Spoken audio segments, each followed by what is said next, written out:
The text came at 7:14 a.m., before the sunlight even touched my windows. It was from my sister, Bianca. "We're not coming to your birthday. Things are tight right now." No apology, no explanation, just that. But 3 hours later, while I waited for the bus to work, the algorithm exposed the truth. A photo of Bianca, her husband, and my two nephews smiling at a water park. VIP wristbands, cocktails, a caption that read, "Family is everything. Heart." In that moment, with my phone trembling in my hand, I realized it wasn't tight. It was deliberate. Before I go on, tell me, where are you listening from, and what would you do if your own family lied to your face like that? My name is Clara Noguera, and for years, I believed a sweet lie. If I take care of everyone, they'll take care of me too. That equation never balanced. When I was 19, my dad lost his job. My mom was working double shifts, and I was the one juggling the electric bill, the gas bill, the overdue rent, the groceries we stretched across the week. While my friends talked about internships, student housing, first trips abroad, I talked about bank fees and debt collectors. I got my first stable job. Before my first paycheck even cleared, my family already had plans for it. "Clara, you're so responsible." It sounded affectionate until I realized it was also a leash. For 12 years, I paid the house bills, school supplies for my nephews, half of my brother-in-law's car loan, medical appointments, birthday parties, emergencies that only ever found their way to me. I didn't charge anyone. I didn't complain. I thought helping was my role. I thought that was love. The messages slowly changed. First, it was, "Clara, you're an angel. We don't know what we'd do without you." Then it became, "You don't need to comment on that. We know how to handle our things. You're always overreacting." I was still helping, still paying, but suddenly I wasn't helpful anymore. I was inconvenient. It hurt in a way I didn't know how to name, like being replaced without anyone bothering to tell you. Then came the birthday message and the water park photos. Lies and ingratitude, side by side. I called Bianca. She answered with that sugary tone she only used when she knew she was wrong and wanted to shift blame. "Clara, oh come on, you take everything personally." "You lied to me." She laughed, short and sharp. "You're dramatic. That's why no one invites you anymore." No one. That word sliced deeper than the lie itself. While she lectured me, I replayed every moment. The school supplies I bought, the bills I paid, the car loan I helped her husband with, the vacations I covered. And now I was dramatic? When we hung up, I didn't cry. I didn't yell. I just sat there, quiet. Humiliation from strangers stings. Humiliation from people you've carried for years breaks something inside you.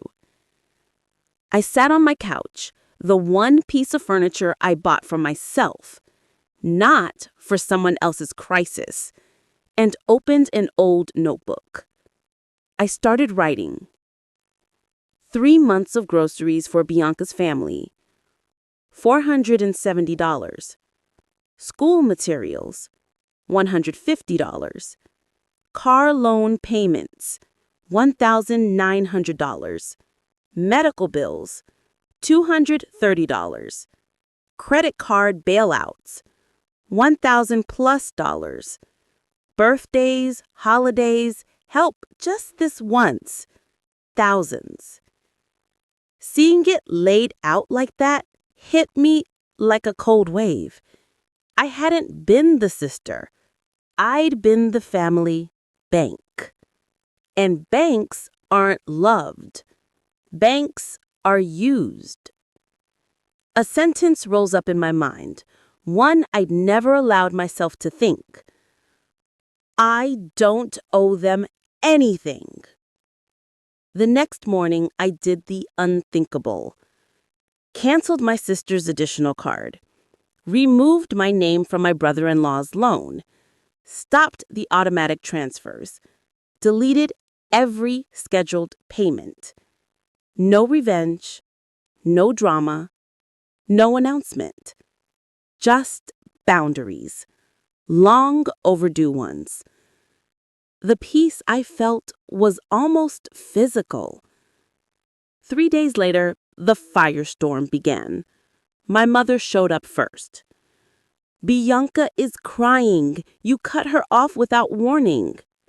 Did any of you warn me when you chose to exclude me? She froze. This isn't like you. I smiled, calm. No, what's not like me is realizing being useful isn't the same as being loved. Then came my brother-in-law. You put me in trouble. I'm behind on payments now. You're a grown man. Figure it out. He left cursing. And finally, Bianca. She pounded on my door like she wanted to break it off its hinges. Do you want us to go broke? No. I just want you to walk on your own legs. She stared at me, for the first time, speechless. After the yelling came something much heavier. Silence. No more calls, no more requests, no more emergencies. Funny how that works. When you stop serving coffee, some people stop visiting your house. The thing is, I didn't feel guilty. I didn't feel cruel. I felt light. I slept better, ate better, started breathing like a human being again. I bought a backpack and booked a short trip I'd always postponed. For the first time in my adult life, I was doing something only for me. 2 months later, my phone rang. It was Bianca. Her voice was small, cracked. Clara, we didn't realize, we didn't see how much we asked of you. I'm sorry, truly. I listened, calm, mature, steady. I didn't comfort her. I didn't rub it in. I didn't offer help. I simply said, I forgive you. But from now on, we all take care of our own lives. And I hung up. And just like that, my life became mine again. Not every family understands boundaries.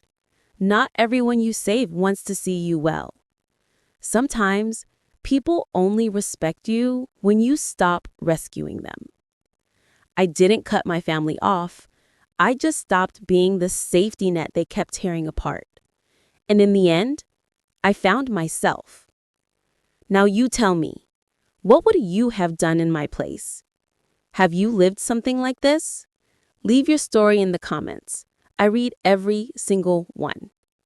And if this one stayed with you, hit subscribe so you don't miss the next.